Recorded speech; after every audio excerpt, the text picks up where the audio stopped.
नमस्कार, बहुत स्वागत है आपका डेली 24 भारत में। मैं हूं आपके साथ अनीता शर्मा। शुरुआत करते उत्तर प्रदेश की बड़ी खबरों से।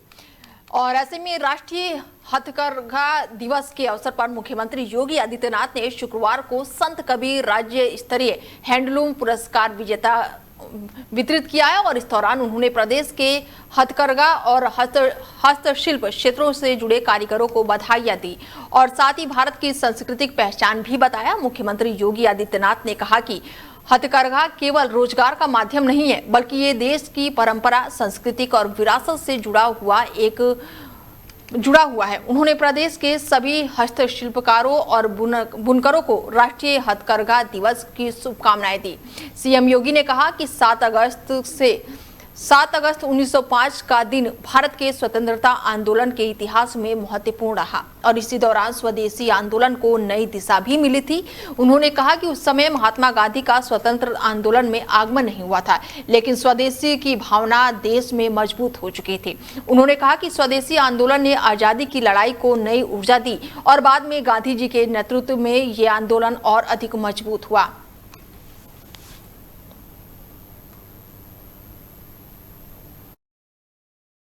आज ही के दिन 7 अगस्त 1905 को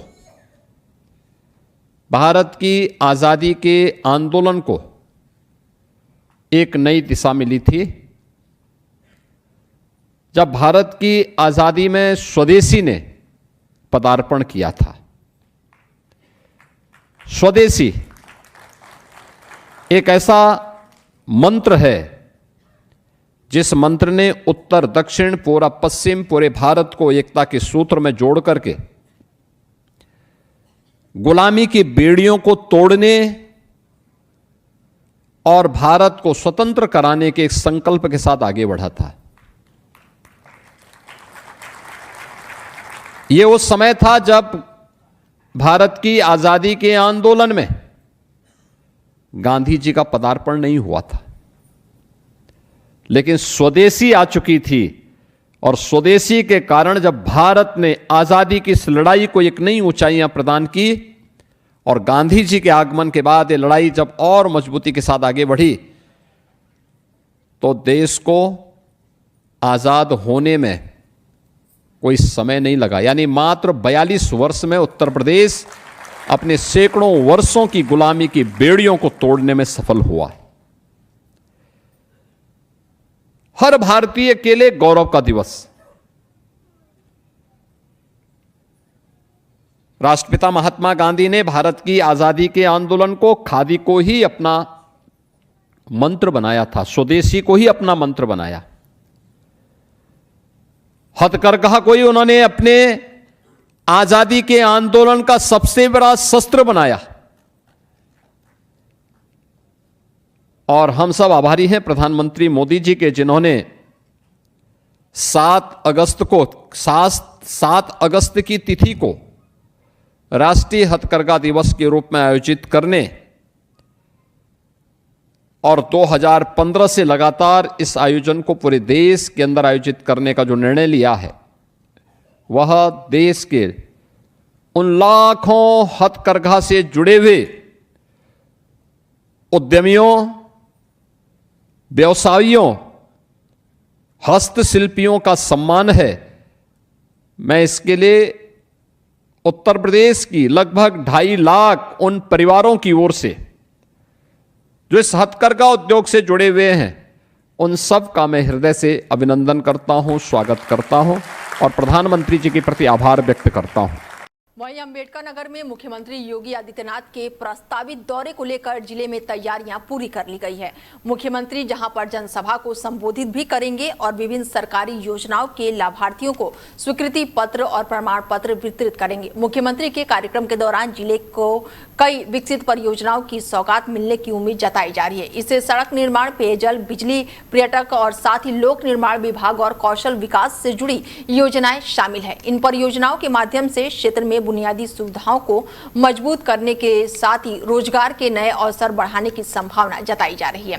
प्रशासन ने मुख्यमंत्री के कार्यक्रम को लेकर सभी तैयारियां लगभग पूरी कर ली है और सुरक्षा व्यवस्था से लेकर मंच, यातायात और अन्य व्यवस्थाओं को अंतिम रूप दिया जा चुका है। अधिकारियों ने मौके पर पहुंचकर तैयारियों का निरीक्षण भी किया है। मुख्यमंत्री की जनसभा को लेकर स्थानीय लोगों और साथ ही पार्टी कार्यकर्ताओं में उत्साह देखा जा रहा है। प्रशासन का कहना है कि कार्यक्रम को सफल और व्यवस्थित तरीके से संपन्न कराने के लिए सभी विभागों की जिम्मेदारियां सौंप दी गई है और दौरे के दौरान मुख्यमंत्री विकास योजनाओं की प्रगति की जानकारी भी ले सकते हैं और जिले के विकास को लेकर सरकार की प्राथमिकताओं को सामने रखेंगे। योगी जी का अंबेडकर नगर दौरा, क्या कहेंगे? सर्वप्रथम मैं आप सभी को धन्यवाद देता हूं और आज हमारे यशस्वी कीर्तिमान श्री माननीय अनूप गुप्ता जी एमएलसी तथा हमारे पूर्व निवर्तमान मंत्री प्रदेश के भाजपा के, उनका जन्मदिन का मैं बहुत बहुत शुभकामना, बधाई तथा आशीर्वाद स्वरूप प्रदान करता हूं कि वो हजारों साल जिए और हम वैश्य समाज की दिशा को निर्देशित करते रहें तथा हम लोगों को साहस और हिम्मत देते रहें। वो हमारे कंधे से कंधा मिला करके हर वक्त हर मुसीबत में खड़े रहते हैं। इसके लिए मैं उनको बहुत बहुत बधाई देता हूं। वो हमारे प्रदेश के यशस्वी और कीर्तिमान बने तथा हमारे प्रदेश के भविष्य के उज्जवल की कामना करें। धन्यवाद। कल गोविंद साहब मेले में कुछ दुकानों पर बुलडोजर चली। बुलडोजर की कार्रवाई को लेकर समाजवादी पार्टी के जिला अध्यक्ष जंग बहादुर यादव ने कहा वो गलत तरीके से बुलडोजर चलाया। अगर बुलडोजर चलाया गया तो उनको नोटिस दिया जाता जो कि उनके सामानों का नुकसान हुआ। क्या कहेंगे आप? पहली बात आपको ये जानकारी होनी चाहिए कि वो गोविंद साहब मेला जो है वो 51 बीघे में उसका कार्यक्षेत्र है। मैं वहाँ बहुत पहले रह चुका हूँ। वहाँ जितनी भी दुकानें सब अस्थायी थी और वो सारा मेला में सब नीलाम होता है और सब तमाम दूर दूर से लोग आते हैं, उसमें अपना दुकान लगाते हैं। लेकिन मेले बाद कुछ लोग वहाँ के लोकल लोग जो दबंगई से या गरीबी के नाते वहाँ जो है बैठे रहते हैं। उनका कोई जैसे कोई विरोध नहीं करता कि गरीब आदमी है अपना खाए जिए, लेकिन ऐसा नहीं है कि वो जमीन उनकी है। और अब गोविंद साहब का जो है विकास होने वाला है मुख्यमंत्री जी के द्वारा, वहाँ का कायाकल्प होने वाला है। वहाँ एक विशाल भव्य और दिव्य योजना आ रही है जिससे जो है गोविंद धाम बनने वाला है। इसलिए उन लोगों को हटाया जाना जो है ये बहुत उचित कार्य है। इसके लिए जो विरोध कर रहे हैं वो समझ लीजिए विरोधी हैं, गोविंद साहब के मेले के और विकास के विरोधी हैं। मैं तो यही कहूँगा। धन्यवाद। हमारे साथ बात करने के लिए मौजूद है वैश्य समाज के राष्ट्रीय अध्यक्ष। हम बात करेंगे, सावन का माह चल रहा है, भक्त भोलेनाथ की अयोध्या जा रहे हैं जल लेने, क्या संदेश देना चाहेंगे? सर्वप्रथम मैं आपको और आपके चैनल को बहुत बहुत धन्यवाद देता हूँ। आपने हमको एक ऐसे स्थान पर मौका दिया है। दोस्तों, ये सावन का महीना है, बहुत ही पवित्र और बहुत ही सुंदर महीना है और हम भगवान शंकर से प्रार्थना करते हैं कि हमारे जो कांवर लेके जा रहे हैं और हमारे उत्तर प्रदेश और देश की जो जनता है उसके लिए मैं भगवान शंकर से प्रार्थना करता हूं, उनका जो है कल्याण करें और सर्वोत्तम। अम्बेडकर नगर से अमित मौर्य। कल योगी जी का अम्बेडकर।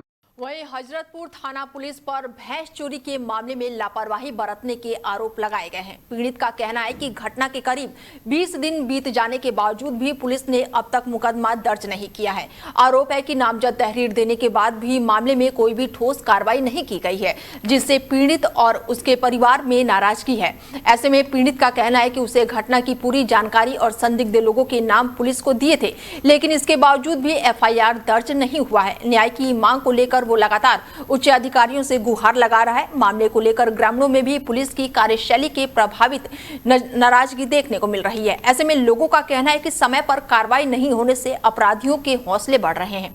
वहीं हजरतपुर थाना पुलिस प्रभारी पुष्पेंद्र कुमार सिंह ने बताया कि मामला उनके संज्ञान में है। प्रारंभिक जांच में ये बात सामने आई है कि भैंस चढ़ते चढ़ते कहीं चली गई हो सकती है और उनका कहना है कि पुलिस सभी पहलुओं की जांच कर रही है और तथ्यों के आधार पर आगे की कार्रवाई की जाएगी। फिलहाल पीड़ित पुलिस से जल्द ही मुकदमा दर्ज करके निष्पक्ष जांच की मांग कर रहा है।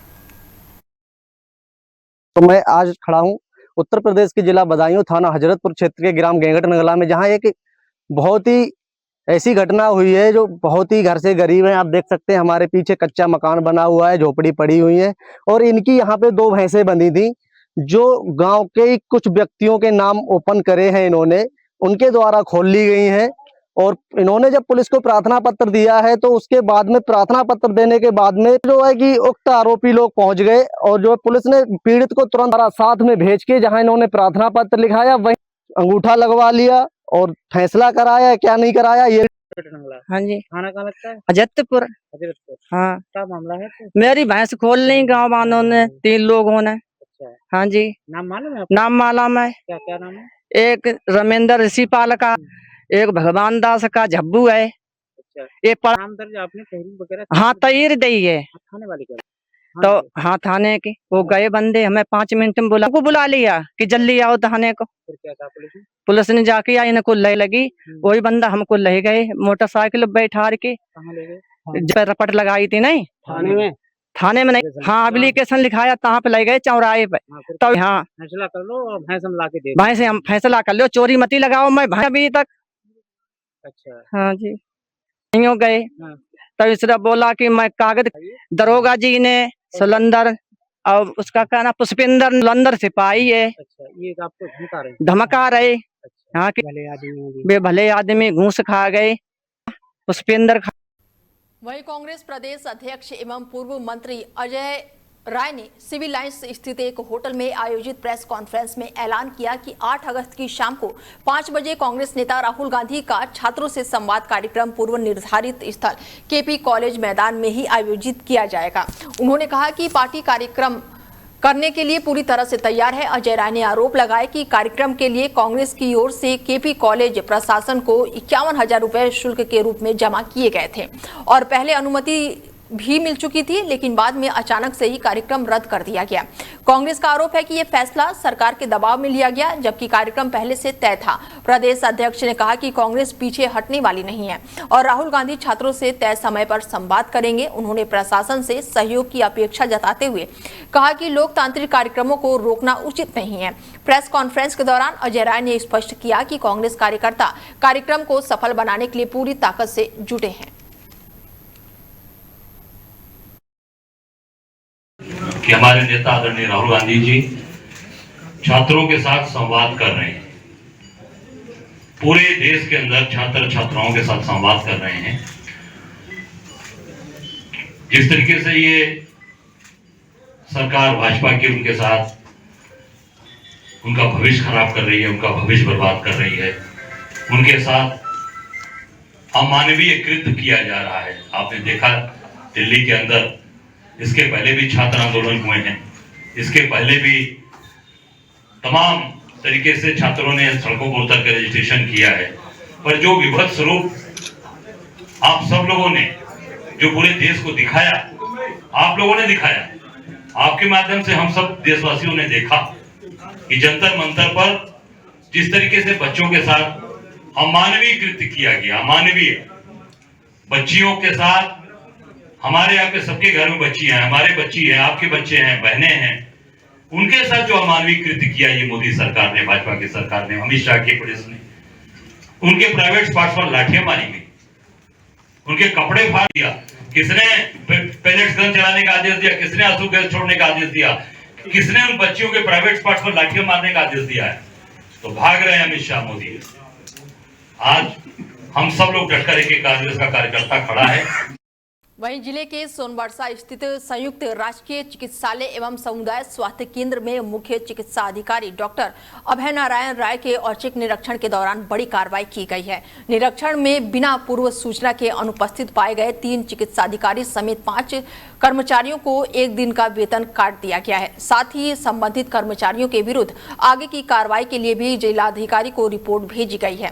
निरीक्षण के दौरान अस्पताल की व्यवस्थाओं का जायजा लेते हुए सीएमओ ने कई कमियों पर नाराजगी जताई। उन्होंने अधिकारियों और कर्मचारियों को स्वास्थ्य सेवाओं में सुधार लाने के निर्देश देते हुए कहा कि उपलब्ध संसाधनों का बेहतर उपयोग करके मरीजों को गुणवत्तापूर्ण उपचार उपलब्ध कराया जाए। उन्होंने स्पष्ट किया कि ड्यूटी में लापरवाही किसी भी कीमत पर बर्दाश्त नहीं की जाएगी। कार्रवाई के जद में आए जिलाधिकारियों चिकित्सा अधिकारियों में डॉक्टर अभिषेक सिंह, संजीव कुमार, प्रियंका रॉय सहित शामिल हैं और इसके अलावा ऑपरेशन थिएटर में एक कर्मचारी और एक चतुर्थ श्रेणी कर्मचारी का भी 1 दिन का वेतन काटा गया है।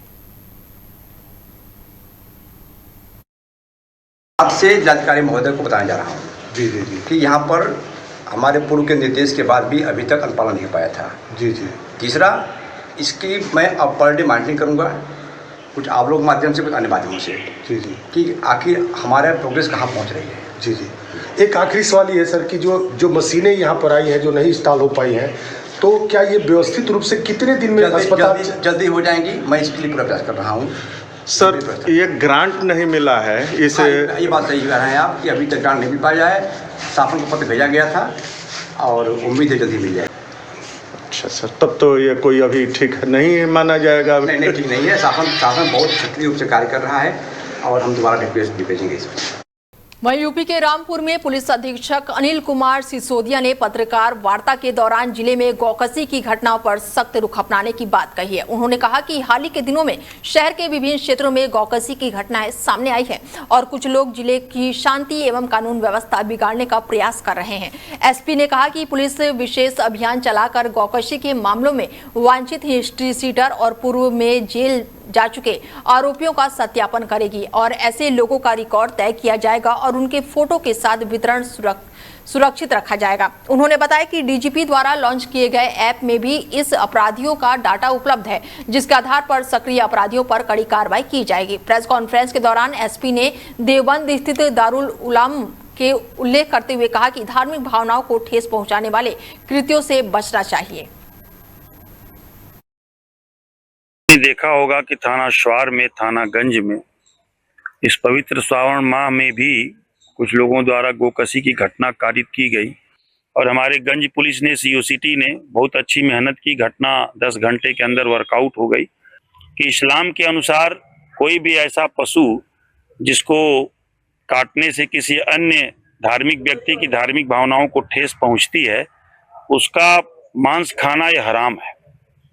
रामपुर में इसकी पहल करेंगे। मुस्लिम धर्म सच्चा मुसलमान जो है कभी इस तरह काम नहीं कर सकता है। तो जो लोग ये काम कर रहे हैं, मुझे बड़ा आश्चर्य है कि या तो मुसलमान नहीं या तो बहुत हरामी है। फिर हरामियों का इलाज करना ही मेरा काम है। और मैं यहाँ के भी सभी जो मौजूद लोग हैं, मुतवल्ली लोग हैं, मौलवी लोग हैं, उनसे एक बार गोष्ठी करके उनसे भी अपील कराऊंगा कि इस तरह का कृत्य लोग न करने पाए। वहीं पूर्व सांसद बृजभूषण शरण सिंह ने अपने ऊपर लगे यौन शोषण के आरोपों और उससे जुड़े आंदोलन को लेकर बड़ा बयान दे दिया है। उन्होंने कहा कि उनके खिलाफ देश और दुनिया में बड़ा आंदोलन चलाया गया, लेकिन उन्होंने शुरू से ही न्यायपालिका पर पूरा भरोसा जताया। उन्होंने कहा कि अदालत के फैसले के बाद से उन्हें न्याय मिला है और वो खुद को निर्दोष मानते हैं। बृजभूषण शरण सिंह ने कहा कि पूरे मामले में उन्हें कानून की प्रक्रिया का सम्मान किया और सत्य की जीत हुई। उन्होंने कहा कि कठिन समय में भी उनका न्याय व्यवस्था पर विश्वास कायम रहा और अंततः अदालत के निर्णय ने उनकी बात को सही साबित किया। लोकसभा चुनाव लड़ने की संभावना पर पूछे गए सवाल के जवाब में उन्होंने कहा कि यदि बीजेपी उन्हें मौका देगी तो वो चुनाव लड़ने के लिए पूरी तरह से तैयार है। हालांकि उन्होंने स्पष्ट किया कि अंतिम निर्णय पार्टी नेतृत्व का ही होगा और वो संगठन के हर फैसले का सम्मान करेंगे।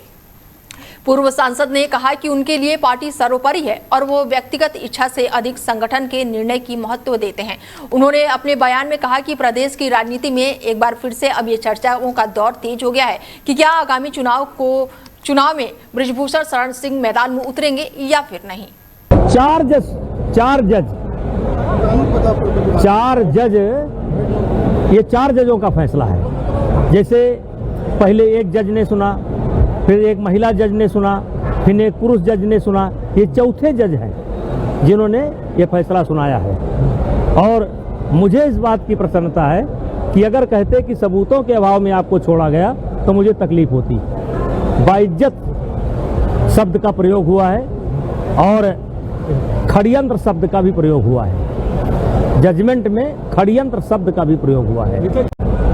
आप ही लोगों के माध्यम से ये आया है कि वो हाई कोर्ट जाएंगे और मैंने कहा कि उनका राइट है, वो हर व्यक्ति का राइट है। जिसको नहीं न्याय मिलता है, अगर उनको नहीं न्याय मिला है तो हाई कोर्ट जा सकते हैं। अब हाई कोर्ट जाएंगे, सुप्रीम कोर्ट जाएंगे, उसके बाद मुझे जाना है कि नहीं जाना है विचार करेंगे।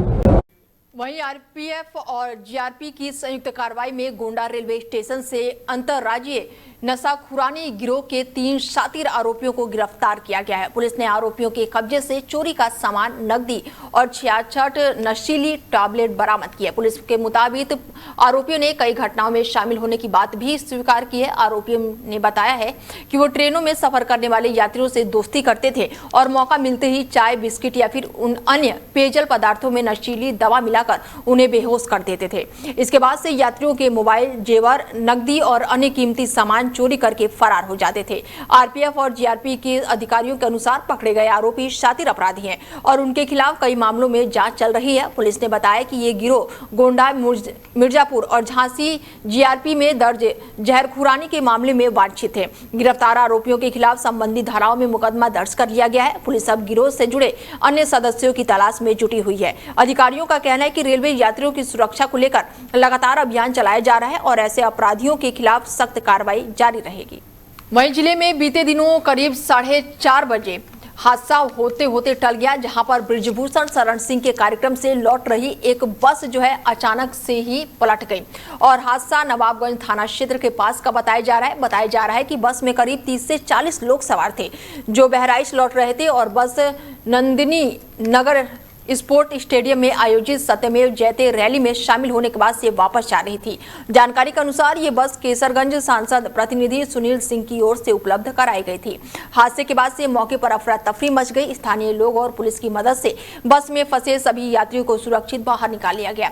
राहत की बात यह रही कि दुर्घटना में किसी भी यात्री को चोट नहीं आई है और सूचना मिलते ही पुलिस की टीम मौके पर पहुंची हुई है और स्थिति को नियंत्रित किया। ऐसे में पुलिस ने घटना के कारणों की जाँच शुरू कर दी है। प्रारंभिक जानकारी के अनुसार बस अनियंत्रित होकर पलट गई थी। फिलहाल सभी यात्री सुरक्षित हैं और प्रशासन की ओर से मामले की जानकारी जुटाई जा रही है।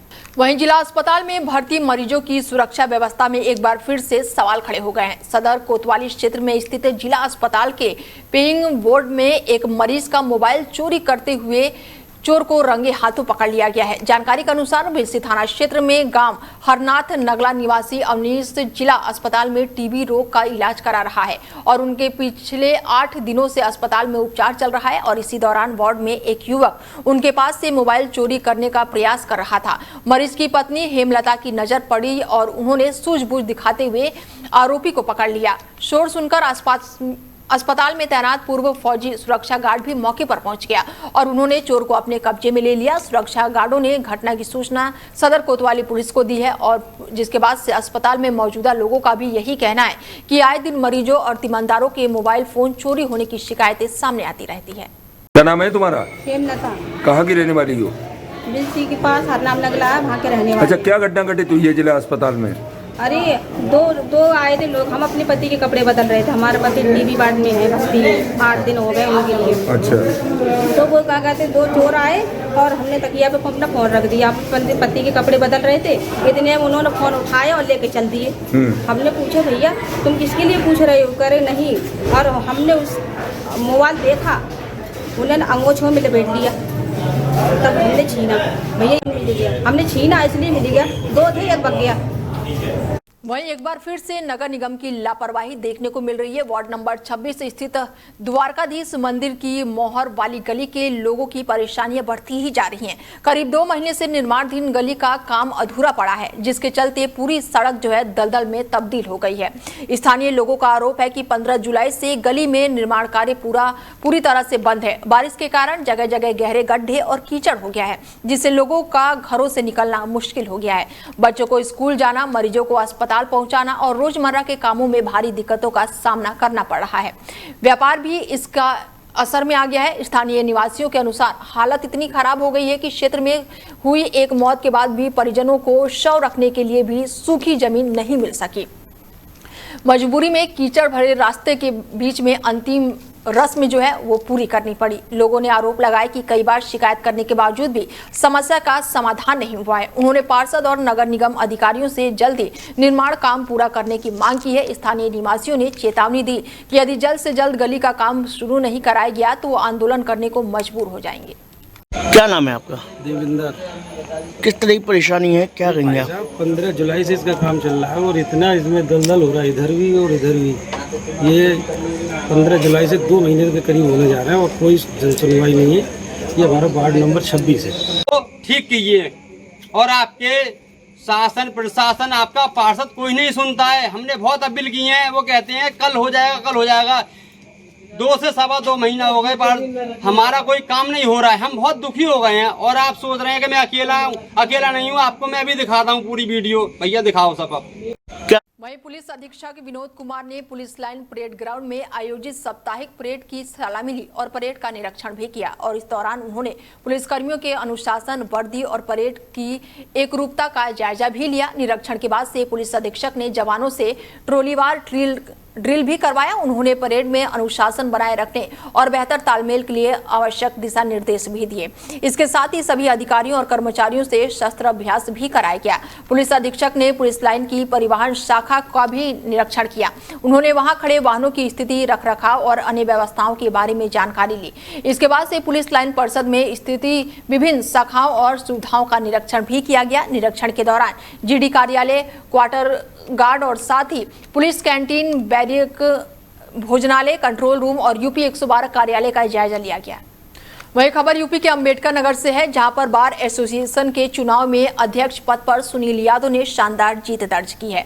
उन्होंने अपने प्रतिद्वंदी संजय त्रिपाठी को भारी मतों के अंतर से हराकर अध्यक्ष पद हासिल किया है। चुनाव परिणाम घोषित होते ही अधिवक्ताओं और उनके समर्थकों में खुशी की लहर दौड़ गई। वहीं सचिव मंत्री पद पर अनिल वर्मा निर्वाचित हुए हैं। उन्होंने अपने प्रतिद्वंदी राजनारायण गिरी को पराजित करके जीत दर्ज की है। चुनाव परिणाम आने के बाद से विजयी प्रत्याशियों को अधिवक्ताओं और समर्थकों ने बधाई दी है। बताया जा रहा है कि सुनील यादव ने अध्यक्ष पद के लिए अपने दूसरे प्रयास में सफलता हासिल की है। जीत के बाद से उनके समर्थकों में खुशी की लहर देखने को मिल रही है और बार एसोसिएशन चुनाव को लेकर अधिवक्ताओं में काफी उत्साह देखा गया। मतदान प्रक्रिया पूरी होने के बाद से मतगणना कराई गई, जिसमें विजयी प्रत्याशी के नामों की घोषणा की गई। परिणाम घोषित होते ही समर्थकों का बधाई देने के लिए तांता लग गया। खबर पीलीभीत से है, जहां पर जिला अधिकारी ज्ञानेंद्र सिंह की अध्यक्षता में गांधी सभागार में विकसित भारत जी राम जी अधिनियम 2025 के प्रावधानों और काम को लेकर पंच सम्मेलन का आयोजन किया गया। सम्मेलन में योजनाओं के उद्देश्य, प्रमुख बिंदुओं और शासन संरचना और बजट और वित्तीय पोषण से जुड़ी जानकारी ग्राम प्रधानों और संबंधित अधिकारियों को दे दिए गए। जिलाधिकारी ने कहा कि इस योजना का मुख्य उद्देश्य ग्रामीण युवाओं और श्रमिकों को गाँव में ही रोजगार उपलब्ध कराना है, जिससे शहरों की ओर होने वाली पलायन को रोका जा सके।